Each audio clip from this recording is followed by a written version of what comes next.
Uhali gani wewe mdau na mfuatiliaji wa Fino Media? Karibu katika chaneli yetu pendwa ya Fino Media, na leo katika My Profile tupo na mgeni hapa. Yeye ni mwimbaji wa nyimbo za Injili. Kama tunavyojua, My Profile ni kipindi pekee ambacho tunakuwa tunakutana na watu mbalimbali maarufu, wasanii na wale watu wenye mchango mkubwa katika jamii. Lakini leo nimetembelewa hapa na mgeni ambaye yeye ni mwimbaji wa nyimbo za Injili. Langu jina ni Edita Chioligo. Tutakwenda kufahamu kwa undani zaidi safari yake ya muziki, wapi alipoanzia na mpaka sasa. Je, safari yake ya muziki imemfikishia wapi? Endelea kuwa karibu nasi. Hii ni Fino Media. Mimi natumaini ni mzima wa afya. Kwa majina wewe unaitwa nani? Yes, kwa majina naitwa Brandina Albina. Mimi ni mwimbaji wa nyimbo za Injili. Kwa faida ya mtazamaji ambaye anatufuatilia sasa hivi, tungependa kufahamu, je, safari yako ya muziki haswa ilianzia wapi?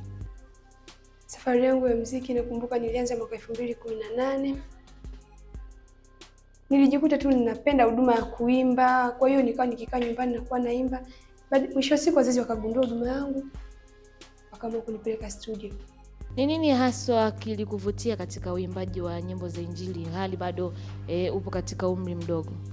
Kilichonivutia mimi kusema kweli tu, nilijikuta napenda sana huduma ya kuimba, napenda kusikiza nyimbo. Hata kanisani nikiwepo uimbaji wa kitu kuimba, na mimi nakuwa hata nyuma yao nacheza. Hivyo. Ni nani ambaye mtu alikuwa wa kwanza kabisa kugundua kipaji chako na alikuwa yuko tayari kabisa katika kukuunga mkono? Mtu wa kwanza kugundua kipaji changu ni baba. Yeye aliposikia naimba, nakumbuka mara kwanza alinitafutia nafasi kwenye mkutano. Nilivyoimba pale akaona kumbe naweza. Akanisupport kwa kurekodi. Lakini pia wazazi wako wana mchango gani katika kuhakikisha wewe unasonga mbele katika uimbaji wako wa nyimbo za Injili? Kusema kweli, kwa upande wangu wazazi wangu ndio wenye mchango mkubwa sana, kwa sababu baba yangu ndio ananisupport kwa kila kitu, lakini pia nyumbani hata mama kwa ushauri. Wewe kwa umri wa kawaida, kwa haraka ni wanafunzi, si ndio? Je, unawezaje kuviweka vitu hivi kwa pamoja na vyote vikasimama kwa wakati mmoja, elimu pamoja na uimbaji wa nyimbo za Injili? Kifupi mimi ni Mungu ananisaidia, kwa sababu muda ambao natumia kwa ajili ya huduma yangu ya kuimba ni siku zile za Jumamosi, Jumapili, siku kuanzia Jumatatu mpaka Ijumaa nakuwa busy na shuleni. Lakini naweza yote Mungu ananisaidia. Tungependa kufahamu namna ambavyo huwa unajiandaa wakati wa kuandaa wimbo wako. Je, kuna namna yoyote waga unapata? Na kwa sababu asilimia kubwa ya watu utasikia labda mimi nilioteshwa, au mimi nilikuwa tu na issue zangu nafanya hivi, kanijia wimbo fulani ikabidi tu nikaona kama ni roho imenifuata ili niweze kuimba. Lakini wewe ni namna gani ambavyo huwa unajiandaa ili kujua kwamba huu ni wimbo na natamani ni kufanya wimbo huu? Kuna baadhi ya nyimbo huaga nakuwa nasoma Biblia. Of course ni hivyo tu, unakuwa kuna muda mwingine naweza nikawa nimekaa nikajisikia ni kama ni ujumbe kichwani, nikaanza kuimba. Hivyo naandika alafu naendelea kufanyia mazoezi. Na katika uandishi wako huwa unaandika mwenyewe ama kuna mtu ambaye yuko pembeni yako anakuwa anakusaidia? Mimi nyimbo naandika mwenyewe. Yaani kuanzia mwanzo mpaka mwisho? Mpaka mwisho. Labda tu kwa ushauri nimeimba, mama ananiambia hapana, labda badilisha hilo neno basi, lakini nyimbo huwa naandika mwenyewe. Na wakati wa uandishi wa nyimbo, ni nani haswa wa kwanza huo unamshirikisha kumwambia kwamba mimi nimepata idea ya wimbo huu, hebu uangalie ama usikilize uone kama kweli naweza nikapita nao? Ni nani wa kwanza huwa unamshirikisha? Nikiandika wimbo, wa kwanza kabisa ni mama. Huwa namuimbia, ananiambia uko vizuri, namfikishia baba. Baba ndio support mkubwa kabisa kwenye wimbo. Sawa, lakini pia ukiachana mbali na wazazi ambao umeelezea kwa kiasi kikubwa sana kwamba huwa wanakusupport, ni nani nje na wazazi ambao wanahakikisha kwamba wameona kipaji chako, hebu tumfikishe hapa binti yetu? Wapo tu ambao wananisupport. Kuna producer aliwahi kunisupport akanipa wimbo. Kwa hiyo wapo watu ambao wananisupport kwenye huduma yangu ili niweze kusonga mbele. Mpaka sasa hivi una jumla ya nyimbo ngapi? Nyimbo zipo kama 17. Ambazo zote tayari ni video ama zipo katika mfumo wa audio? Baadhi ni video, baadhi ni audio. Ni nyimbo gani ambayo unaikubali sana katika nyimbo zote 17? Kuna ile nyimbo ambayo inakuwa the best kabisa, ambayo unasema hii nyimbo nilitulia kweli nikaandika, hii nyimbo kweli nilifanya? Nyimbo inaitwa Umetenda. Umetenda. Ni nyimbo ambayo inaelezea nini ndani? Nyimbo ambayo inaelezea mambo ambayo Mungu amenitendea. Kwamba nilikotoka na nilikofika ni mkono wa Mungu peke yake, peke yangu nisingeweza. Kwenye safari yako ya muziki unahisi umepiga hatua kiasi gani? Namshukuru Mungu nimepiga hatua kwa sababu mwanzo nilikuwa sijawahi kuingia studio, nimerekodi lakini pia nimefanikiwa kushuti. Kwa namshukuru Mungu kwa hilo, nimepiga hatua. Na gharama zote za kuhakikisha una rekodi nyimbo, unafanya shooting ya nyimbo, huaga ni juu ya nani ama kuna management yoyote ambayo huaga inakusimamia? Na gharama zote huaga ni juu ya babangu. Mimi napompelekea wimbo yeye anapambana na ananipeleka studio. Kwa upande wangu na pia mtazamaji ambaye anakufuatilia sasa hivi, tungetamani kufahamu, je, unatumiaga muda gani kuandika wimbo na inachukua takriban siku ngapi kuhakikisha wimbo umekamilika, uko tayari kwa ajili ya kurekodiwa? Kwa upande wangu yani ni kutokana na wimbo. Kuna wimbo naweza nikautumia hata siku 2 ukawa umekamilika. Siku 2? Yes. Na muda, kwa mfano siku za weekend zile naweza nikakamilisha wimbo, lakini muda mwingine kwa mfano nimepata ujumbe siku za kawaida tu, siku za shule, huwa nafanya kazi tu ya kuandika, alafu siku zile za Jumamosi, Jumapili ndo nakaa na kuweka vizuri. Ni ujumbe gani haswa ambao unatamani jamii upate ama ujifunze kupitia nyimbo zako za Injili? Ujumbe mkubwa ambao natamani jamii ipate kupitia nyimbo zangu. Sasa mimi ni mwimbaji wa nyimbo za Injili. Kwa hiyo kitu ambacho natamani jamii ipate ni kupokea neno la Mungu na kubadilika. Unajisikiaje pale ambapo unakuwa unaona watu wamebarikiwa ama wanapokea nyimbo zako kwa kiasi kikubwa? Ninapoona watu wamepokea nyimbo zangu, hiyo ndio furaha yangu ya kwanza kabisa, kwamba ninapoimba kumbe watu wanafurahia na huduma yangu. Najisikia furaha sana. Na jamii imekuwa imekupokeaje ama ina mchango gani katika safari yako ya muziki? Namshukuru Mungu, jamii inapokea vizuri huduma yangu, na michango ni ushauri. Kuna watu wananipa ushauri kwamba usifanye hivi, fanya hivi. Hivi kwa mfano shule hivi ambavyo unakuwa katika majukumu yako ya kila siku shuleni, asilimia kubwa ya wanafunzi ambao unakuwa unasoma nao, je, wanafahamu kitu ambacho unakifanya nje ya shule? Ndiyo, asilimia kubwa wanafunzi wanafahamu. Na uwaga wana mchango gani kwako? Kwanza wanafunzi wenzangu huduma yangu wameipokea vizuri, na mchango wao mara nyingi tu ni hivyo, kunipa ushauri, kunitia moyo hivyo. Na kwa upande wa uongozi wa shule, nikimaanisha walimu, je, wao wenyewe wana mchango gani pia katika safari yako? Walimu wana mchango mkubwa, kwa sababu unakuta kuna baadhi ya walimu tukio lipo shule wananiambia tunga wimbo kwa ajili ya tukio fulani, hivyo wananitia moyo. Kwa hiyo walimu asilimia kubwa wanakutumia katika utunzi wa nyimbo. Ni nyimbo gani ambayo shule ushie kuiandika na ikapendwa sana na wanafunzi ambao wanakufuatilia wewe katika tasnia yako? Wimbo ambao niliandika shule, majuzi hapo palikuwa ni tukio la PCCB, palikuwa ni sheria. Kwa hiyo walimu walinitumia nikatunga wimbo wa PCCB, na namshukuru Mungu tulienda kule tukafanikiwa, tukashinda. Wimbo unaitwa nini? Wimbo unahusu kuzuia madawa ya kulevya na kupinga rushwa. Sawa. Mtazamaji ambao unaendelea kutufuatilia sasa hivi, leo kama nilivyokuambia, hapa studio tumeweza kutembelewa na mgeni ambaye yeye ni mwimbaji wa nyimbo za Injili, anapatikana hapa katika mkoa wa Katavi. Yeye pia ni mwanafunzi, tumeweza kusikia jinsi ambavyo anaweza kuviweka vitu vikawa karibu, yani ikawa kuimba pamoja na shule. Bado tuko naye hapa studio na bado tutaendelea kuyajua mengi sana kupitia yeye. Mimi nakusihi tu endelea kuwa karibu nasi. Mimi natamani tusikie wimbo ambao yeye mwenyewe amesema unaupenda sana, wimbo ambao umepokelewa sana. Unasema wimbo unaitwaje? Umetenda. Hebu waambie kidogo watu ambao wanakufuatilia sasa hivi, watu ambao wanatamani kujua ndani ya huo wimbo kuna kitu gani haswa ambacho kikubwa wanatamani kukisikia kwenye huo wimbo. Kitu gani kikubwa ambacho watu wanatamani kukisikia? Kitu kikubwa. Sasa wimbo wangu mimi mbezi kwenye masuala ya shukrani, kumshukuru Mungu kwa alikonitoa mpaka nilipofika.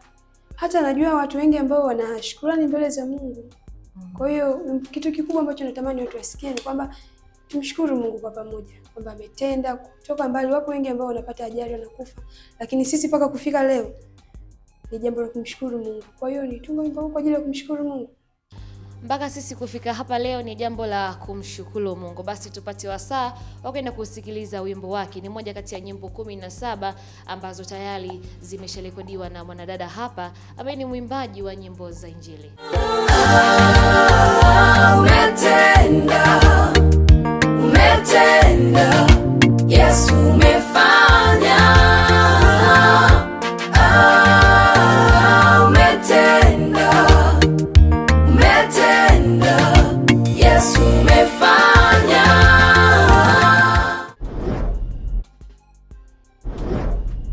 Sawa mtazamaji, mimi nikupe tu shukrani ambazo unaendelea kutufuatilia hapa. Tumerejea baada ya mapumziko machache. Tumetoka kusikia wimbo wa mwanadada ambaye unaenda kwa jina la Umetenda. Mimi natumaini umeuelewa wimbo kwa sababu una ujumbe mzito sana, kama alivyotoka kuelezea kwamba Mungu anazidi kufanya mengi na makubwa zaidi katika maisha yetu. Bado tuko naye hapa studio, bado tunazidi kupiga naye story 2-3. Unajua katika kila mafanikio, katika kila hatua huwezi kukosa changamoto. Ni changamoto gani haswa ambazo zinakukabili na vipi ambavyo unaweza kuzitatua? Kwanza namshukuru Mungu sijawahi kupata changamoto kubwa. Changamoto ambazo nakutana nazo ni ndogo ndogo. Mfano, niliwahi kushuti nyimbo video 7 mpaka leo sijakabidhiwa nyimbo zangu na babangu alinipa hela yote. Ni hatua gani ambayo uliamua kuchukua baada ya kupata changamoto hiyo? Kwa upande wangu sikuchukua hatua yoyote. Na ili kukwamisha kiasi gani baada ya kukosa video ambazo umeshuti na ukiwa una matarajio yako makubwa lakini akakuangusha? Yaani kwa upande wangu tu mimi iliniumiza kwa sababu nilitamani na mimi niwe na video, angalau watu wananiangalia kwenye TV, lakini hivi tu. Lakini pia ni mpango gani ambao uko nao kwa sasa hivi juu ya nyimbo zako ambazo tayari umeshasema nyingine zina video lakini nyingine hazina video? Kutokana na changamoto ambayo umeipitia, je, una mpango gani sasa na hizo nyimbo nyingine ambazo hazina video? Kwa sababu changamoto ile imeshatokea, mpango wangu wa sasa ni kushuti video nyingine nifanye uzinduzi. Lakini pia ni tukio gani kubwa ambalo linakuaminisha kwamba Mungu ana mpango na mimi katika safari yangu ya muziki? Tukio ambalo linaniaminisha kwamba Mungu ana mpango na mimi, kuna wakati mwingine naweza nikakata tamaa. Kwa mfano, nina wimbo alafu natamani kuingia studio, wakati huo mzazi anakuwa ana hela. Kuna kipindi ilikuwa hivyo na mtumishi wa Mungu akajitolea akanipa wimbo nikarekodi. Kwa nikaona nisikate tamaa, support ipo. Kwa mpaka sasa hivi management yako bado ni familia, bado haujawa na mtu ambaye anaweza kukusimamia nje ya familia? Ndio, kwa sasa ni wazazi. Kwa sasa. Je, kuna kikundi chochote ambacho ushe kujiunga nacho ambacho kinaweza kukusaidia, ama watu ambao mnakuwa mnashirikiana, yani watu wote mnajikuta mna lengo moja la uimbaji? Je, kuna kikundi chochote ambacho ushe kushiriki nacho?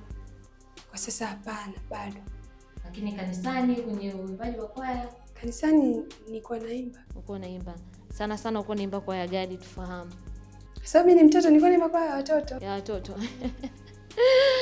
Je, ni msanii gani mkubwa wa Injili ambaye unampenda sana na unamfuatilia na unatamani siku moja uje kuwa kama yeye? Msanii mkubwa kwanza kuna Christina Shusho, alafu kuna Obi Alpha, Godfrey Steven, wote wanatamani niwe kama wao na kwa sababu nafuatiliaga nyimbo zao sana. Ni kitu gani ambacho kinakuvutia sana kwao? Mimi napenda nyimbo zao, jinsi wanavyoimba. Je, kuna namna yoyote ambayo ulishie kutamani kufanya nao collab kwa namna moja ama nyingine? Huwa natamani sana, sema uwezo tu. Uwezo. Na support inakuwa ndogo. Hebu waambie hapo sasa hivi ambao wanakufuatilia, kama hii interview ikimfikia moja kati ya watu ambao unawakubali sana, watu ambao unatamani kuwa kama wao na ambao kwa kiasi chake unatamani kufanya naye nyimbo, hebu waambie kitu. Mimi kitu kikubwa ambacho nawaomba, mimi natamani sana kufanya collab nao. Yes. Lakini pia pamoja na umri wako ukiwa ni mdogo sana kimuziki hapa Tanzania, ukiwa bado ndo unaanza chipukizi na ukiwa bado haupo kwenye kikundi chochote, unatamani nini? Yaani watu waone kupitia wewe. Yaani unatamani kitu gani sana watu waone kupitia wewe? Kitu ambacho natamani watu waone kupitia talanta yangu hii, mimi natamani kwanza wampokee Mungu. Hivyo jamii ipate ujumbe na wapokee Injili, kwa sababu naimba nyimbo za Injili. Lakini pia pamoja na umri wako kuwa mdogo, ni una ndoto gani kubwa kupitia mziki wako wa Injili? Ndoto yako ambayo unatamani kuifikia kupitia mziki huu wa Injili? Ndoto ambayo natamani kuifikia kupitia mziki wangu, kitu kikubwa ambacho natamani kwenye huduma yangu, natamani na mimi siku moja angalau niwe na sehemu yangu ya kurekodia na niwe na kamera ambapo hata nikihitaji kurekodi naingia studio ambayo ni ya kwangu mwenyewe. Ndoto yako kubwa. Lakini pia malengo yako nje na kwamba una ndoto, lakini malengo yako pia nini yapi? Malengo yangu katika huduma yangu, malengo yangu makubwa tu ni watu wapokee Injili. Yes, hayo ndio malengo makubwa ni. Lakini pia unaimba, si ndio? Lakini mbali na kuimba, ni kitu gani kingine nje ambacho huwa unafanya nje ya kuimba? Kitu ambacho nafanya nje ya kuimba. Mimi ni mwanafunzi. Kwa hiyo kama siimbi nakuwa shuleni kabisa. Yaani nikimaanisha kwenye upande mzima wa kipaji. Yes, ukiachana na kuimba, ni kitu gani kingine ambacho huwa unafanya? Hapana, mimi ni mwimbaji tu. Ni mwimbaji. Umesema kwamba umeshawahi kuimba hata kwenye hizi za serikali, kama ulivyotuambia ulishatunga wimbo kwenye nyimbo hizi za TAKUKURU. Ni sehemu gani nyingine ambayo ya kiserikali ushawahi kushiriki? Kwenye wiki ya Mwanakatavi. Nilishiriki. Ndio, nilimba wimbo. Ambao unaitwaje? Unaitwa wiki ya Mwanakatavi. Humo ndani hasa ulilenga nini ama ulielezea nini? Huo wimbo ulikuwa unahusu, asilimia kubwa uligusa kwenye Wizara ya Mifugo, kumpongeza Mheshimiwa Dr. Samia Suluhu Hassan, kupongeza viongozi wa mifugo kwa kazi walioifanya. Kwa nini unahisi kwamba vipaji vya watoto pamoja na vijana vinahitaji sana kupewa kipaumbele katika jamii? Kwa sababu mtaani wapo vijana wengi na watoto wengi wenye vipaji, kwa kukosa support wengine wanajitumbukiza kwenye makundi mabaya. Kwa hiyo mimi ninachotamani jamii isapoti vipaji vya watoto, kwa sababu wanaweza kufika mbali. Kama tunavyojua watoto ndio taifa la baadaye. Kwa hiyo wakitushika mkono sisi watoto, tutatengeneza taifa zuri kabisa baadaye. Kuna malengo yoyote ya kuminua kijana mwenzio au mtoto mwenzio katika uimbaji wa Injili? Hauna? Yapo. Malengo ya kumuinua nani labda tuseme ambaye unamwona kabisa huyu mbona kama kwenye nyimbo za Injili anaweza, labda siku moja tufanye naye nyimbo. Je, una malengo hayo? Kwa watoto wenzangu ambao wanaimba, mimi nachofanya yani kwa support, kuna muda mwingine tu labda tunashirikiana kwenye uimbaji. Lakini pia ungependa viongozi wa serikali hususa wa Katavi wafanye nini ili kuhakikisha kipaji chako kinaendelea mbele? Kwanza namshukuru Mungu, mkoa wa Katavi ni mkoa ambao umebarikiwa na ni mkoa wenye bahati sana kupitia mama yetu Dr. Samia Suluhu Hassan. Ametuteulia viongozi wakubwa kina mama, hususan mkoa Mheshimiwa Mwanamvua Uza Mlindoko ni mama, mkuu wa wilaya Mheshimiwa Jamila Kimaro ni mama, na hususan viongozi wengine wakubwa ni mama. Kwa hiyo mimi ninachowaomba kama kina mama wawe wa kwanza kunishika mkono mimi kama mtoto. Lakini pia ukipewa nafasi ya kuzungumza na viongozi wa serikali, wadau wa sanaa, waimbaji wakubwa, je, ungewaambia nini kuhusiana na vipaji vya vijana pamoja na watoto? Mimi ambacho ningeweza kuongea nao ni kwamba tu swala la support, wasioache, washike mkono, kwa sababu hawa ndio taifa la baadaye. Kwa hiyo wakiwawezesha hawa, tunaweza tukajenga taifa zuri kabisa baadaye. Lakini pia unawapa ujumbe gani watoto na vijana ambao wanahisi kama kuingia kwenye mziki wanaogopa, wanaona kama ni changamoto kubwa? Hapana, sio changamoto. Ninachowashauri wasikate tamaa, wajaribu kupambana. Sawa. Lakini pia ni nje na kwamba uko na wazazi ambao wanakusimamia katika upande mzima wa mziki, lakini pia unahitaji support, si ndio? Na kitu kama management hivi ambayo inahakikisha kwamba nyimbo zako zinashutiwa, zinarekodiwa. Hebu waambie hapa wadau ambao wanakufuatilia sasa hivi, unawaambia nini kuhusiana na kuomba udhamini na vitu kama hivyo? Kwanza namshukuru Mungu kabisa, hapa nilipofika ni support kubwa ya wazazi wangu. Kwa hiyo kwa mtu yoyote anayewiwa kusupport vipaji chipukizi kama cha kwangu, naomba ni support, na kwa mtu yoyote ambaye atawiwa kunisupport awasiliane na wazazi wangu. Bila shaka tukisupport tunaweza tukafika mbali. Lakini pia kuna nyimbo yoyote ambayo ipo njiani inakuja ambayo inapikwa iwe video ama audio? Ndio, ipo ambayo inapikwa kwa video. Inakuwa video ambayo inaitwaje? Kuna Umetenda na Ni Neema. Sawa, mtazamaji ambaye unaendelea kutufuatilia hapa kupitia Fido Media, tumesikia mengi sana kupitia kwa binti huyu ambaye yeye ni mwimbaji wa nyimbo za Injili. Hii ilikuwa ni my profile kupitia hapa channel ya Fido Media. Kama tulivyokuambia kwamba tulikuwa leo na mgeni ambaye yeye ni mwimbaji wa nyimbo za Injili. Tumeweza kusikia mengi sana kupitia yeye. Kwa umri wake ni mdogo, lakini aliweza kujielezea, amejielezea kwa upana sana. Mimi natumaini wewe mfuatiliaji utakuwa umeelewa kwa namna moja ama nyingine. Tuendelee kumsupport kwa sababu mpaka sasa hivi ana nyimbo nyingi, na kama ambavyo ameweza kutuambia hapa mwishoni kwamba kuna nyimbo ambayo inakuja ni video, lakini pia ni audio itakuja hapa na kupitia Fido Media, basi na kuhakikisha tu kwamba nyimbo hizo utaweza kuziona. Langu jina ni Edith Chiwaligo na hii ilikuwa ni my profile. Nikukumbushe tu mfuatiliaji ambaye unafuatilia sasa hivi, usiache kusubscribe, kulike, kucomment na kushare. Kuna mengi sana ambayo yanakuja ni mazuri kupitia hapa Fido Media. Hii ilikuwa ni my profile. Endelea kuwa karibu nasi.